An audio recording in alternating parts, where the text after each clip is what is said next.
सभी को राधे राधे, हरे कृष्णा। आपके अपने YouTube चैनल प्रेम भक्ति में आप सभी का तहे दिल से फिर एक बार स्वागत है। आइए इसी के साथ आज हम सुनेंगे बृहस्पतिवार व्रत की संपूर्ण कथा। तो मन में करते हैं श्री हरि का ध्यान और कथा को करते हैं शुरू। भारतवर्ष में एक प्रतापी राजा था। वह दानी था। वह नित्य गरीब और ब्राह्मणों की सहायता किया करता था, परंतु यह सब बात रानी को बिल्कुल अच्छी नहीं लगती थी। ना तो वह पूजा पाठ करती और राजा को भी पूजा पाठ करने से, दान दक्षिणा देने से मना करती थी। एक समय की बात है कि राजा तो शिकार खेलने वन को गए हुए थे और घर पर रानी दासी अकेली थी। उसी समय भगवान बृहस्पति देव एक साधु का रूप धारण करके राजा के द्वार पर भिक्षा मांगने आए। तभी रानी ने भिक्षा देने से इनकार कर दिया और कहा, हे साधु महाराज, मैं तो इस दान और पुण्य से बहुत तंग आ गई हूँ। मेरा पति सारा दिन धन लुटाते रहता है। मेरी इच्छा है कि हमारा सभी धन नष्ट हो जाए और मैं चैन से रह सकूं। साधु ने कहा, देवी तुम तो बड़ी विचित्र हो। धन और संतान तो सभी चाहते हैं, आखिर धन से कौन दुखी होता है। पुत्र और लक्ष्मी तो पापी के घर में भी होनी चाहिए। यदि तुम्हारी ऐसी इच्छा है तो ऐसा ही होगा। अधिक धन हो तो भूखे को भोजन भी करा सकते हो, प्याऊ लगवाओ, मुसाफिरों के लिए धर्मशाला खुलाओ, निर्धन को धन दो, कुंवारी कन्याओं का विवाह कराओ। ऐसा कई काम करो जिससे तुम्हारा यश लोक परलोक में फैले। परंतु रानी पर उपदेश का कोई प्रभाव ना हुआ। वह बोली, महाराज आप मुझे कुछ ना समझाएं, मैं ऐसा धन नहीं चाहती जो पूरा दिन बांटने में ही मेरा सारा समय नष्ट हो जाए। साधु ने उत्तर दिया, यदि तुम्हारी ऐसी इच्छा है तो तथास्तु, तुम ऐसा ही करना। बृहस्पतिवार को घर को पीली मिट्टी से लीपना, सर धोकर स्नान करना, भट्ठी चलाकर कपड़े धोना। ऐसा करने से आपका सारा धन नष्ट हो जाएगा। इतना कहकर वह साधु महाराज वहाँ से चले गए। साधु के अनुसार कही बातों को पूरा करने के लिए रानी को केवल 3 ही बृहस्पतिवार बीते थे कि उसका समस्त धन संपत्ति नष्ट हो गई। अब वह भोजन के लिए भी तरसने लगे। तभी एक दिन राजा ने रानी से कहा कि हे रानी, तुम यहीं पर रहो, हम दूसरे देश को जाते हैं, क्योंकि यहाँ पर तो हमें सभी जानते हैं, हमें कोई भी काम नहीं देगा, और दूसरे देश को जाएंगे तो हमें कोई भी छोटा बड़ा काम दे देगा। ऐसा कहकर राजा परदेश को चले गए। वहाँ जंगल से लकड़ी काट कर लाते, शहर में बेचते और अपना गुजारा करते। एक बार जब रानी और दासी को 7 दिन बिना भोजन के ही व्यतीत हो गया, तब रानी ने अपनी दासी से कहा कि हे दासी, पास ही के नगर में मेरी बहन रहती है, वह बहुत धनवान है, तो उसके पास जा और कुछ खाने पीने की ले आ। उसकी बहन ने कहा ठीक है।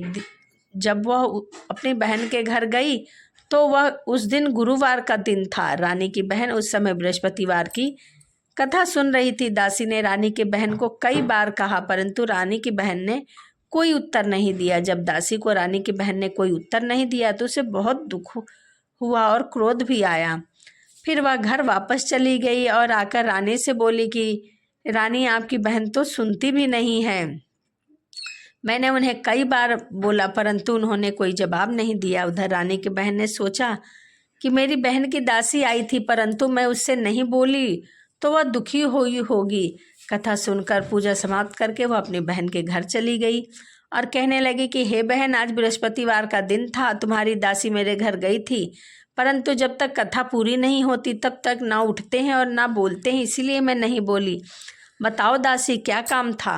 रानी बोली, बहन तुमसे कोई बात छिपा तो है नहीं, हमारे घर में खाने तक का अनाज नहीं है। ऐसा कहते रानी की आंखों से आंसू गिरने लगे। उसने दासी समेत पिछले 7 दिनों से भूखे रहने तक की बात अपनी बहन को बताई। रानी की बहन बोली, देखो बहन, भगवान बृहस्पति सभी की मनोकामना पूर्ण करते हैं, तुम्हारे भी करेंगे, शायद तुम्हारे घर में कहीं अनाज रखा हो। तभी रानी ने कहा कि नहीं, हम तो सब देख के गए थे, हमारे घर में कहाँ से अनाज। दासी रानी से कहने लगी, हे रानी, जब हमको भोजन नहीं मिला तो हम व्रत ही तो करते हैं, इसीलिए क्यों ना हम हर वीरवार को व्रत करें और कथा करें। क्यों ना कथा की विधि पूछ ली जाए ताकि हम भी व्रत कर सके। ऐसा रानी ने अपनी बहन से बृहस्पतिवार के व्रत के बारे में पूछा। उसकी बहन ने बताया, बृहस्पतिवार के व्रत में चने की दाल और मुनक्का से भगवान विष्णु के केले की जड़ में पूजन करें तथा घी का दीपक जलावे, कथा सुने, पीला एक समय भोजन करे, इससे बृहस्पति देव प्रसन्न होते हैं। व्रत और पूजा विधि बताकर रानी की बहन अपने घर को लौट गई। 7 दिन बाद जब गुरुवार का व्रत आया तो रानी और दासी दोनों ने मिलकर व्रत रखा। घुड़साल में जाकर चना और गुड़ लेकर आई, फिर केले की जड़ में भगवान विष्णु का पूजा किया। दोनों बहुत दुखी थी क्योंकि व्रत तो रखा था, परंतु अब पीला भोजन कहाँ से आवे। परंतु उन्होंने व्रत रखा था, इसीलिए बृहस्पति देव प्रसन्न थे। बृहस्पति देव ने एक साधारण व्यक्ति का रूप धारण करके 2 थालों में सुंदर सा पीला भोजन लेकर और दासी को दिया और बोला कि तुम और रानी दोनों भोजन ग्रहण कर लेना। तभी रानी और दासी बहुत प्रसन्न हुई, दोनों ने भोजन ग्रहण किया। उसके बाद वे तभी से गुरुवार का व्रत रखने लगे, पूजा करने लगे। बृहस्पति भगवान की कृपा से उनके पास फिर से धन संपत्ति आ गई, परंतु रानी फिर पहले की तरह आलस करने लगी। तभी दासी बोली कि रानी, तुम पहले की तरह आलस मत करो, नहीं तो फिर तुम्हारा धन नष्ट हो जाएगा। बहुत ही मुश्किल से हमें यह धन प्राप्त हुआ है, इसीलिए तुम आलस्य ना करो। रानी को समझाते हुए दासी कहने लगी, बड़ी मुसीबतों से हमें यह धन मिला है, तो क्यों ना हम शुभ कार्य करें, प्याऊ लगवाए, मुसाफिरों के लिए पानी की व्यवस्था करें, कुंवारी कन्याओं का विवाह कराएं, जिससे तुम्हारे कुल का यश बढ़े, स्वर्ग की प्राप्ति हो और पितृ प्रसन्न हो। दासी की बात मानकर रानी अपना धन शुभ कार्यों में खर्च करने लगी और यह बात धीरे धीरे पूरे नगर में फैल गई। बृहस्पति तभी एक दिन राजा दुखी होकर जंगल से लकड़ी लेकर एक पेड़ के नीचे आसन जमाकर बैठ गया। वह अपनी दशा को याद करके व्याकुल होने लगा। तभी बृहस्पतिवार का उस दिन था। एकाएक उसने देखा कि निर्जल वन में एक साधु प्रकट हो गए और वह साधु के वेश में कोई और नहीं भगवान बृहस्पति थे। लकड़हारे के सामने आकर बोले, हे लकड़हारे, इस सुनसान जंगल में तुम किस चिंता में बैठे हो। लकड़हारे ने दोनों हाथ जोड़कर प्रणाम किया और कहा कि हे महात्मा, आप तो सब कुछ जानते हैं, और यह कहकर रोने लगा और साधु से अपनी आत्मकथा सुनाई। महात्मा जी ने कहा, तुम्हारी स्त्री ने भगवान बृहस्पति का अपमान किया था, जिसके कारण वह रुष्ट हो गए और तुम्हारी सभी धन संपत्ति नष्ट हो गई, परंतु अब तुम्हारी स्त्री वीरवार का व्रत करती है। अब सभी चिंताओं को दूर करो और चलो हमारे साथ, तुम्हारे सभी कष्ट दूर हो जाएंगे। भगवान पहले से भी अधिक संपत्ति देगा। तुम बृहस्पतिवार के दिन कथा किया करो। 2 पैसे से चने और गुड़ मुनक्का लाकर भगवान का प्रसाद बनाओ। शुद्ध जल के लोटे में शक्कर मिलाकर अमृत तैयार करो। कथा के पश्चात अपने सारे परिवार को भी कथा सुनाओ। ऐसा करने से तुम्हारे सभी कष्ट दूर होंगे और मनोकामना पूर्ण होगी। साधु के ऐसे वचन सुनकर लकड़हारा बोला, हे प्रभु, मुझे लकड़ी बेचकर इतने पैसे नहीं प्राप्त होते जिससे भोजन के उपरांत कुछ बचा सकूं। मैंने रात्रि में अपनी स्त्री को व्याकुल देखा है, मेरे पास तो ऐसा कुछ भी नहीं है जिससे उसकी खबर मंगा सकूं। साधु ने कहा, हे लकड़हारे, तुम किसी बात की चिंता मत करो। बृहस्पतिवार के दिन तुम रोजाना की तरह जंगल से लकड़ियां काट कर लाना और उसे बेचने शहर को जाना। तुम्हें रोज से दुगना धन प्राप्त होगा, जिससे तुम भोजन के उपरांत कुछ बचा भी लोगे और अपना सामान भी ले आओगे। इतना कहकर साधु भगवान वहां से अंतराध हो गए। धीरे धीरे समय व्यतीत होने लगा। फिर वही बृहस्पतिवार का दिन आया। लकड़हारा जंगल से लकड़ी काट कर गया, शहर में बेच कर आया। उस दिन उसे कई गुना अधिक धन की प्राप्ति हुई थी। वह गुड़ और चना लाकर गुरु बृहस्पतिवार का व्रत किया, पूजा किया। तभी से उसके सभी कलेश दूर हो गए। परंतु जब दोबारा गुरुवार का व्रत आया तो व्रत करना भूल गया। उस दिन उस नगर के राजा ने एक विशाल यज्ञ का आयोजन किया था और गांव में यह घोषणा करवा दी थी शहर में कि कोई भी मनुष्य जो है वो घर में चूल्हा नहीं जलाए, हमारे यहाँ आकर भोजन करें। इस तरह पूरे शहर वालों ने आकर राजा के यहाँ भोजन किया, परंतु लकड़हारा कुछ देर से पहुंचा। राजा की आज्ञा के अनुसार जब सभी ने भोजन कर लिया था तो राजा लकड़हारे को अपने साथ अपने घर ले गए, वहीं पर भोजन कराया। और तभी रानी ने देखा कि खूंटी पर लटका हुआ हार वहां नहीं था। रानी ने यह निश्चय किया कि यह हार जरूर इसी मनुष्य ने चुराया होगा। तो जब लकड़हारा कारागार में डाल दिया गया और बहुत दुखी होकर विचार करने लगा कि न जाने यह कौन से पूर्व जन्म के कर्मों का दुख प्राप्त हो रहा है, उसी समय साधु महाराज वहाँ पर आ गए और दोबारा से याद दिलाया कि तुमने बृहस्पतिवार का व्रत नहीं किया। उसकी दशा को देखते हुए और साधु महाराज बहुत दुखी हुए। तब बृहस्पति देव की पूजा के सभी करने से सभी कष्ट उसके दूर हो जाएंगे। बृहस्पतिवार के दिन फिर उसे 4 पैसे मिले। लकड़हारे ने कथा कही। उसी रात्रि में बृहस्पति देव ने उस नगर के राजा के स्वप्न में कहा, हे राजा उठ, तुमने जिस आदमी को कारागार में बंद कर दिया है वह निर्दोष है। तुम्हारा हार उसी खूंटी पर लटका है। अगर तूने ऐसा नहीं किया तो मैं तेरे राजपाट को नष्ट कर दूंगा। इसी तरह रात्रि स्वप्न में देखकर राजा ने देखा कि खूंटी पर हार लटका हुआ है। तभी राजा ने उस लकड़हारे को बुलाकर क्षमा मांगी और सुंदर सुंदर आभूषण देकर उसे विदा कर दिया। बृहस्पति देव की आज्ञा अनुसार लकड़हारा अपने नगर को चला गया। राजा जब अपने नगर को पहुंचा तो उसे बहुत आश्चर्य हुआ, क्योंकि वहां पहले से भी अधिक धर्मशाला मंदिर बनवाए गए थे।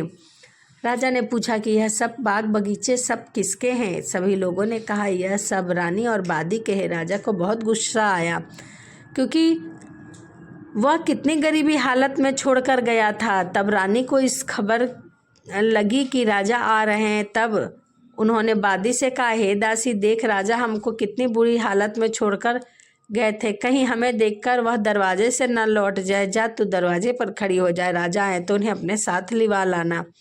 तब राजा को बहुत क्रोध आया। उन्होंने रानी से पूछा कि यह सब धन तुम्हें कैसे प्राप्त हुआ? तभी रानी ने कहा कि यह सब धन हमें भगवान बृहस्पति के वजह से प्राप्त हुआ है। राजा ने निश्चय किया कि हर रोज सप्ताह में तो बृहस्पतिवार का व्रत सभी करते हैं, परंतु मैं प्रतिदिन व्रत करूँगा और कथा सुनूंगा। तभी राजा ने प्रतिदिन व्रत करना चालू कर दिया और रास्ते में उसे जो मिलता उसे वह कथा सुनाता। एक दिन की बात है कि वह सोचा कि बहुत दिन हो गए, क्यों ना अपने बहन के यहाँ हो आवे। तभी वह रास्ते में जा रहा था तो उसने कहा कि क्यों ना मैं अपनी कथा इन्हें सुना दूँ।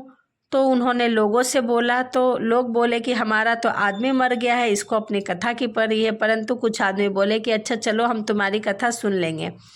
राजा ने चने की दाल निकाली और कथा सुनानी शुरू कर दी। जैसे ही कथा आधी हुई थी, मुर्दा खड़ा होकर हिलने लग गया। कथा समाप्त हुई तो मुर्दा राम राम कहकर खड़ा हो गया। आगे मार्ग में उसे एक किसान खेत में हल चलाता हुआ मिला। राजा ने उसे अपनी कथा सुनने के लिए कही, परंतु किसान ने कहा कि जब तक मैं तेरी कथा सुनूंगा तब तक 4 हरिया जोत लूँगा। जा अपनी कथा किसी और को सुनाना। राजा के जाते ही बैल बछाड़ खाकर गिर गए और किसान के पेट में दर्द होने लगा। उसी समय उसकी माँ रोटी लेकर खेतों पे आई। तब किसान ने सभी बात अपनी माँ को कह सुनाया। तभी उसकी माँ ने कहा, बेटा मैं तुम्हारी कथा सुनूंगी, तू अपनी कथा मेरी खेत पर ही चलकर कहना। राजा ने बुढ़िया के खेत पर जाकर कथा कही। सुनते ही बैल खड़े हो गए और किसान के पेट का दर्द भी बंद हो गया। अब राजा अपनी बहन के घर पहुंच गए। खूब तारीफदारी हुई, मेहमानी हुई। दूसरे रोज प्रातः काल राजा जागा तो देखता है कि सभी लोग भोजन कर रहे हैं। राजा ने अपनी बहन से कहा कि ऐसा कोई मनुष्य नहीं है जिसने अभी तक भोजन नहीं किया हो, वह मेरी कथा सुन ले। बहन ने कहा, भैया यह देश ऐसा ही है, पहले लोग यहाँ भोजन करते हैं, बाद में कोई अन्य काम करते हैं। यदि पड़ोस में हो तो देख आती हूँ। और बहन देखने गई। तभी वह एक कुम्हार के घर गई जिसका लड़का बहुत दिन से बीमार पड़ा था। उसके घर किसी ने भी भोजन नहीं किया था। तभी उसकी बहन ने कुम्हार से कथा सुनने के लिए कही। कुम्हार तैयार हो गया। राजा ने अपनी कथा कुम्हार के यहाँ जाकर कही। कथा को सुनते ही कुम्हार का लड़का ठीक हो गया। अब तो राजा की प्रशंसा होने लगी। एक रोज राजा ने अपनी बहन से कहा कि अब हम अपने घर को जाएंगे, तुम भी तैयार हो जा। तभी राजा की बहन की सास ने कहा कि तू तो चली जा, परंतु तेरे बच्चे नहीं जाएंगे, क्योंकि तेरे भाई की कोई औलाद नहीं है। बहन ने अपने भैया से कहा, भैया मैं तो चलूँगी पर बालक नहीं जाएंगे। राजा बोला, जब बालक नहीं जाएंगे तो तू क्यों जाएगी? बड़े दुखी मन से राजा अपने नगर को लौटा है। राजा ने अपनी रानी से कहा कि हम मुंह दिखाने लायक नहीं हैं, हम निर्वंशी राजा हैं, हमारी कोई संतान नहीं है। रानी बोली, बृहस्पति भगवान ने हमें सब कुछ दिया है, औलाद भी जरूर देंगे। उसी रात बृहस्पति देव ने राजा के स्वप्न में कहा, हे राजा उठ, तेरी रानी गर्भवती है। 9 महीने में उसके गर्भ से एक सुंदर पुत्र प्राप्त हुआ। तब राजा बोला, हे रानी, स्त्री बिना भोजन के रह सकती है, लेकिन कुछ कहे नहीं रह सकती। मेरी बहन आवे तो तुम कुछ ना कहना। रानी ने हाँ भर दी। जब राजा की बहन यह शुभ समाचार सुनकर आई, तब रानी ने कहा कि घोड़ा चढ़ी नहीं आई, गधा चढ़ी आई। राजा की बहन बोली, भाभी इस प्रकार न कहती तो तुम्हें औलाद कैसे प्राप्त होती। भगवान बृहस्पति ऐसे ही हैं, जैसे जिसकी मनोकामना होती है सभी को पूर्ण करते हैं। जो सद्भावना पूर्वक भगवान बृहस्पति का व्रत करता है, कथा सुनता है, दूसरों को सुनाता है, भगवान बृहस्पति उसकी सभी मनोकामनाएं पूर्ण करते हैं। तो यह गुरुवार व्रत की संपूर्ण कथा थी, बृहस्पतिवार व्रत की संपूर्ण कथा थी। वीडियो आपको कैसी लगी कमेंट जरूर करिएगा। इसी के साथ वीडियो को यहीं समाप्त करते हैं और मिलते हैं अगली नई वीडियो में। सभी को राधे राधे, हरे कृष्णा, जय श्रीमन नारायण।